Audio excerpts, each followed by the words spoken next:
வணக்கம். நீங்கள் இணைந்திருப்பது உதயன் டிஜிட்டல் வலையொலியின் பிரதான செய்திகளுடன்.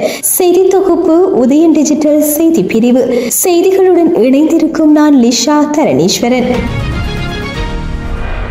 யாழ்ப்பாணத்தில் மீண்டும் திடீரென சோதனை சாவடிகள் அமைக்கப்பட்டு வருகின்றமை பொதுமக்கள் மத்தியில் சந்தேகத்தையும் அச்சத்தையும் ஏற்படுத்தியுள்ளன. நீண்ட காலமாக இருந்து அகற்றப்பட்ட பின்னர் மீண்டும் அமைக்கப்பட்டுள்ளமை அச்சத்தையும் சந்தேகத்தையும் ஏற்படுத்தியுள்ளது. போர் முடிவுற்ற பின்னர் சோதனை சாவடிகளை அகற்றுமாறு அரசியல் கட்சிகளின் பிரதிநிதிகளும் பொதுமக்களும் நீண்ட காலமாக கோரிக்கை விடுத்து வந்திருந்தனர். இந்த நிலையில் நாட்டில் புதிய ஆட்சி மாற்றம் ஏற்படுத்தப்பட்டு ஜனாதிபதி அனுரகுமார திசாநாயக்க யாழ்ப்பாணத்துக்கு வந்து சென்ற பின்னர் இங்கு இருந்த பல சோதனை சாவடிகள் உடனடியாக அகற்றப்பட்டன. ஆனாலும் அந்த சோதனை சாவடிகள் தற்போது மீண்டும் அதே இடங்களில் அமைக்கப்பட்டு வருகின்றன. இது மக்கள் மத்தியில் பாரிய சந்தேகத்தை தோற்றுவித்துள்ளது. மேலும் புதிதாக ஆட்சிக்கு வந்துள்ள அனுர அரசு சோதனை சாவடிகளை தாமே அகற்றுவதும் மீண்டும் தாமே அமைப்பதுமான இந்த நடவடிக்கை தொடர்பில் பொதுமக்கள் கேள்வி எழுப்பியுள்ளனர். நீண்ட காலமாக பருத்தித்துறையில் அமைக்கப்பட்டிருந்த ராணுவ முகாமை அகற்றுவதாக அனுர அரசு உறுதி அளித்திருந்த போதிலும் இதுவரையில் அது அகற்றப்படாமல் இருக்கின்றமையும் குறிப்பிடத்தக்கது.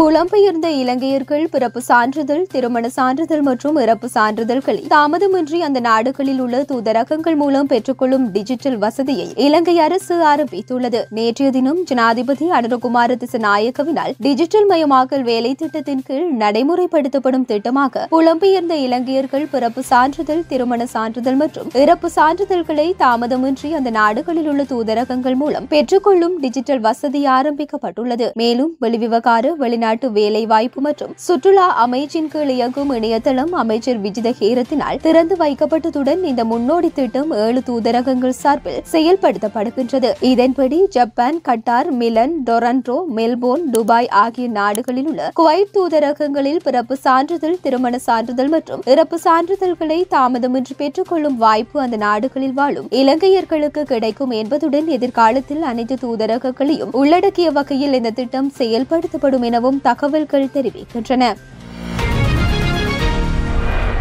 இலங்கையின் விளையாட்டு வளர்ச்சிக்கு நிபந்தனையற்ற ஆதரவை வழங்குவதாக இந்தியா உறுதியளித்துள்ளதாக இளைஞர் விவகாரங்கள் மற்றும் விளையாட்டு அமைச்சகம் தெரிவித்துள்ளது. இந்திய உயர்ஸ்தானிகர் சந்தோஷ்யா மற்றும் இலங்கையின் இளைஞர் விவகாரங்கள் மற்றும் விளையாட்டு அமைச்சர் சுனில் குமார கமகி ஆகியோருக்கும் இடையேயான சந்திப்பின் போது இந்த உறுதிமொழி வழங்கப்பட்டுள்ளது. கிரிக்கெட் உட்பட பல்வேறு விளையாட்டுகளில் கவனம் செலுத்தி இலங்கை முழுவதும் விளையாட்டு மேம்பாட்டு முயற்சிகளுக்கு ஆதரவு வழங்கப்படும் என்று இந்த சந்திப்பின் போது இந்திய உயர்ஸ்தானிகர் உறுதி அளித்துள்ளார். இருதரப்பு உறவுகளை குறிப்பாக இளைஞர் விவகாரத்துறையில் மேலும் வலுப்படுத்தும் இலக்கை அவர் வலியுறுத்தியுள்ளதுடன் இந்த ஒத்துழைப்பின் ஒரு பகுதியாக இந்திய இளைஞர் விவகார பிரிவுக்கு வருகை தருமாறு இலங்கையின் இளைஞர் விவகாரங்கள் மற்றும் விளையாட்டு அமைச்சரை உயர்ஸ்தானிகர் அழைத்துள்ளமை குறிப்பிடத்தக்கது.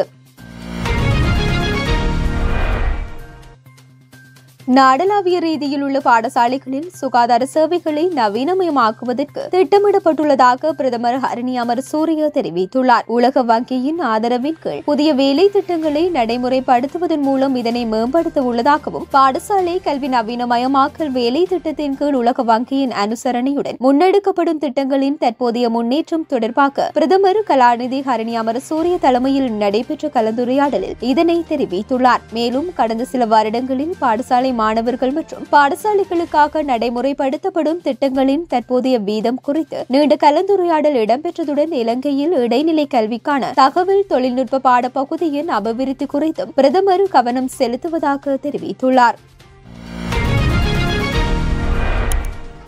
ரஷ்ய படையில் வடக்கின் தமிழ் இளைஞர்கள் வலிந்து இணைக்கப்பட்டுள்ளமை தொடர்பில் விரைவில் உயர்மட்ட பேச்சுவார்த்தைகள் இடம்பெறவுள்ளதாக வெளிநாட்டு வேலைவாய்ப்பு பிரதி அமைச்சர் அருண் ஹேமச்சந்திரா தெரிவித்துள்ளார். வடக்கின் தமிழ் இளைஞர்கள் மற்றும் ஏனைய இலங்கையர்கள் போரில் ஈடுபடுத்தப்படுகின்றமை குறித்து ரஷ்ய வெளிவிவகார அமைச்சருடன் அமைச்சர் விஜித ஹேரத் விரைவில் உத்தியோகபூர்வமான பேச்சுக்களை முன்னெடுப்பதற்குரிய நடவடிக்கைகள் எடுக்கப்பட உள்ளதாகவும் பிரதி அமைச்சர் அருண் ஹேமச்சந்திராவுக்கும் போராட்டக்காரர்களுக்கும் இடையே நேற்றைய தினம் இடம்பெற்ற கலந்துரையாடல் உரையாடலின் போதே மேற்கண்டவாறு தெரிவித்துள்ளார். குறித்த முகவர்கள் தொடர்பில் குற்றவியல் விசாரணையொன்றை முன்னெடுப்பதற்குரிய நடவடிக்கைகளை எடுக்க உள்ளதாகவும் கொழும்பில் உள்ள இலங்கை வெளிவிவகார அமைச்சுக்கு முன்னால் உள்ள சுற்றுவட்டத்தில் ரஷ்ய படையில் தமது உறவுகள் வலிந்து இணைக்கப்பட்டு போரில் ஈடுபடுத்தப்படுவதாக தெரிவித்து 4 தாய்மார் போராட்டத்தில் ஈடுபட்டதாகவும் அவர்களுடன் சிவில் மற்றும் மனித உரிமைகள் செயற்பாட்டாளர்களும் இணைந்து கொண்டிருந்ததாகவும் தெரிவிக்கப்பட்டுள்ளதுடன் குறித்த கவனவீர்ப்பில் ஈடுபட்டவர்களுக்கும் பிரதி அமைச்சர் அருண் ஹேமச்சந்திரவுக்கும் இடையிலான சந்திப்பு வெளிவிவகார அமைச்சின் பிரதி அமைச்சர் அலுவலகத்தில் நேற்று நண்பகல் அளவில் நடைபெற்றிருந்தமையும் குறிப்பிடத்தக்கது.